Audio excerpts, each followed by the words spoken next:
Aujourd'hui, nous sommes pas à l'arrêt, mais pratiquement à l'arrêt. L'essentiel, naturellement, c'est de sauver un petit peu ce qui reste de notre saison touristique, mais d'anticiper aussi le futur. Et pour cela, la CCI de Corse a demandé à un grand cabinet, EY, associé, de bien vouloir faire une étude sur l'impact économique, naturellement, et aussi derrière les mesures que nous devrons prendre pour le redémarrage de l'économie. Alors nous avons pris le parti pris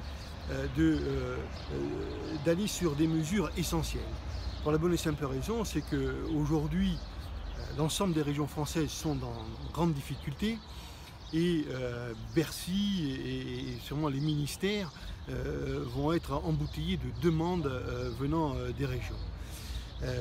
Donc bien formuler ces demandes, les appuyer et surtout faire valoir nos spécificités en matière économique, comme nous l'avions fait d'ailleurs avec le dossier Goldwind, c'est une des raisons qui nous pousse aujourd'hui à cette étude.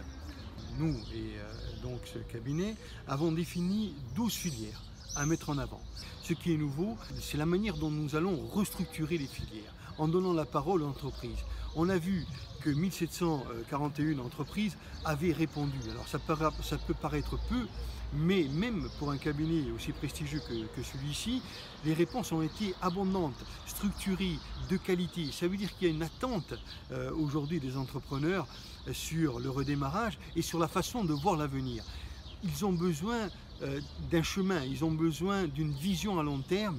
Et d'ailleurs, pas que, je pense que tout le monde, y compris la formation, tout le monde a besoin d'une vision à long terme en matière économique. Alors, les entreprises corses, naturellement, peuvent gagner ce challenge si on leur enlève les sacs de pierre qu'ils ont sur le dos. C'est-à-dire que si on prend en considération les spécificités de la Corse, les Corses réussissent et réussissent plutôt très très bien. Aujourd'hui, en Corse, la plupart du temps, nos investissements sont défensifs. Ils ne sont pas des investissements offensifs, c'est-à-dire pas des investissements de prise de marché. D'accord ? Ce sont des investissements au cas où. Donc on surstocke. On a des entreprises qui ont bien souvent, qui sont suréquipées en matériel, etc. On n'a pas la sous-traitance, on n'a pas, enfin, il y a beaucoup d'handicaps. Alors nous allons essayer de recueillir l'essentiel de ces handicaps et surtout d'y amener la meilleure réponse. Nous devons restructurer et naturellement nous avons tous les atouts aujourd'hui pour gagner le match. Il faut simplement organiser les choses. Vous avez par exemple des filières comme la cosmétique qui sont des filières naissantes, mais il faut les structurer. On a bien vu avec l'Immortel que les cultures sont passées de 30 à 300 hectares.